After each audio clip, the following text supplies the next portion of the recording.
Hello everyone, स्वागत है आप सभी का माई एग्जाम यूट्यूब चैनल पर। तो आज की वीडियो में एक नया टॉपिक हम करने वाले हैं, हरियाणा से संबंधित है एनसीआर। जैसा कि आप सभी को पता है, हाल फिलहाल में एनसीआर में बहुत बड़ा बदलाव किया गया है और आपके आने वाले एग्जाम्स के लिए करंट पॉइंट ऑफ व्यू से इंपॉर्टेंट टॉपिक है। ये छोटा सा टॉपिक है, हालांकि मैंने इस पर पहले भी वीडियोज़ डाल के डिटेल से पढ़ा रखा है।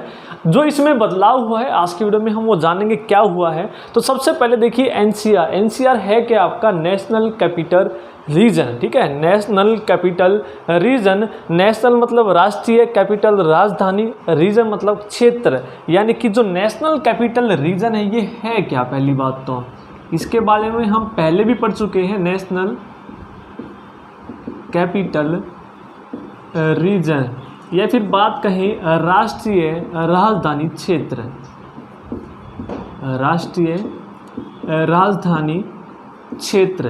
देखो एनसीआर कब बनाया गया दिल्ली को, ये आपका बनाया गया था जो भारतीय संविधान संशोधन एक्ट है। कौन सा एक्ट है? भारतीय संविधान संशोधन एक्ट है 69वां। ये कब किया गया था? 1991। ठीक है, 69वां जो भारतीय संविधान संशोधन एक्ट है 69वां 1991 को ये किया गया था। तो इसके तहत दिल्ली, ये आपका क्या है? दिल्ली है। दिल्ली और इसके आसपास जो भी सटे हुए इलाके हैं इनको मिलाकर एनसीआर जोन बनाया गया। ठीक है, एक तो ये याद रखना है आपको एनसीआर कब बनाया गया। और एनसीआर को संभालने के लिए एक एनसीआर प्लानिंग बोर्ड बनाया गया था 1985 में। ये भी आप याद रखेंगे, प्लानिंग बोर्ड। ठीक है, योजना बोर्ड, एनसीआर राष्ट्रीय राजधानी क्षेत्र योजना बोर्ड कब बनाया गया ये आप याद रखेंगे 1985 में। जो मेन बातें हैं आपकी ये हम पहले भी बात कर चुके हैं। राष्ट्रीय राजधानी क्षेत्र योजना बोर्ड का गठन कब किया गया? 1985। एनसीआर 69वां संशोधन के तहत 1991 में। और एनसीआर की फुल फॉर्म क्या है अब हम बात करते हैं। जब मैंने पहले वीडियो डाली थी आपको याद करवाया था ट्रिक से।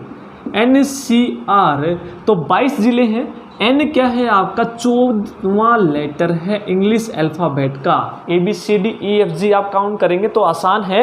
एन 14वां है तो एन पकड़ लो। तो 14 जो आपके हैं जिले एनसीआर के अंदर आते हैं। तो जो 8 जिले हैं वो एनसीआर में नहीं आते हैं।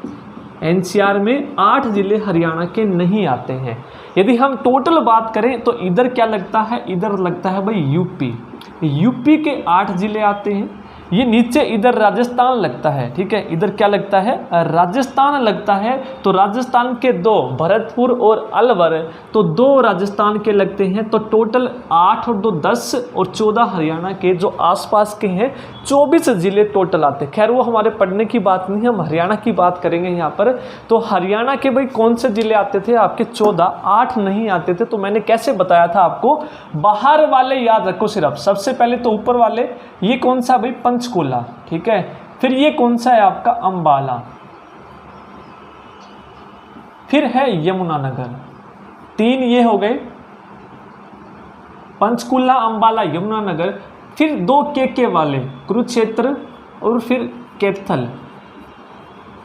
ठीक है, 5 तो आपके ऊपर के जिले थे जो एनसीआर में नहीं आते थे। पंचकुला, अंबाला, यमुनानगर, कुरुक्षेत्र, कैथल। और 3 आपके ये बाहर वाले इधर सिरसा, फतेहाबाद और हिसार। 5 और 3 8 ये जिले थे आपके जो एनसीआर में पहले नहीं आते थे। तो अब जो नया बदलाव हुआ है इसमें आपका वो हम बात करने वाले हैं। अब जो बदलाव हुआ है 5 जिले और आपके बाहर हो गए हैं एनसीआर से।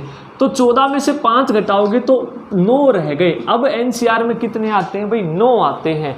तो 5 और इसमें ऐड हो गए तो टोटल जो है 13 अब एनसीआर के अंदर नहीं आते हैं।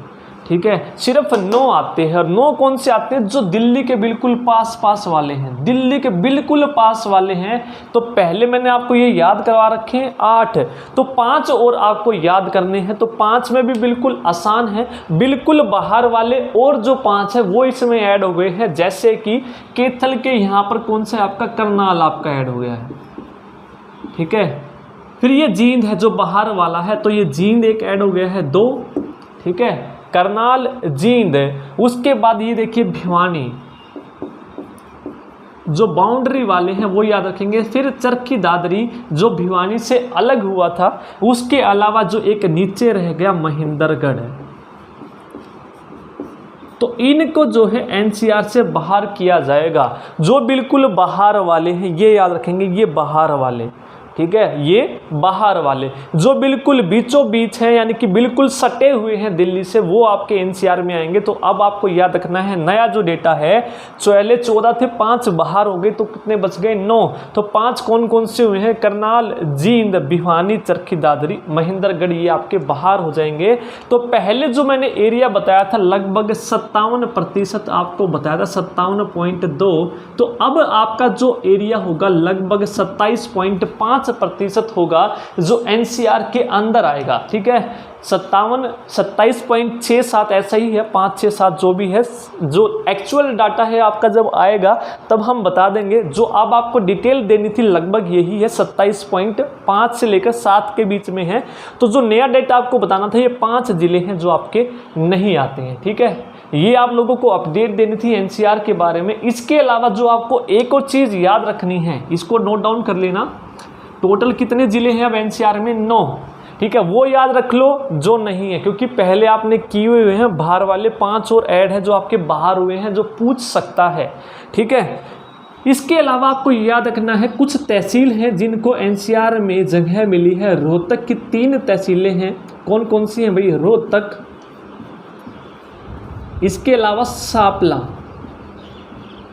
और इसके अलावा एक और है कलानौर। रोहतक, सापला और कलानौर। इसके अलावा पानीपत की हैं। पानीपत कौन कौन सी है? पानीपत की पहली समालका, फिर भापोली, और तीसरी है इसराना। इनको एनसीआर में जगह मिली है, ये आपको याद रखनी है। जो नई तहसीलें ऐड की हैं, रोहतक की रोहतक, सापला, कलानौर, और पानीपत की समालका, भापोली और इसराना। तो करंट अफेयर के पॉइंट ऑफ व्यू से आपकी ये इंपॉर्टेंट वीडियो है, यहाँ से ज़रूर आपके क्वेश्चन पूछे जाएंगे, इसलिए आपको ये डेटा जो है ऐड कर लेना है। यदि आपने पुरानी वीडियो नहीं देखी तो वो भी आप ज़रूर देखिएगा, उसमें भी एनसीआर के बारे में कंप्लीट बताया है, उसका लिंक मैं नीचे डाल दूंगा डिस्क्रिप्शन बॉक्स में, तो वो भी आप ज़रूर देखिएगा। तो आज की वीडियो में इतना ही। यदि आपको वीडियो पसंद आई है तो लाइक ज़रूर कीजिएगा और कमेंट करके ज़रूर बताइएगा आप लोगों को वीडियो कैसी लगी। धन्यवाद।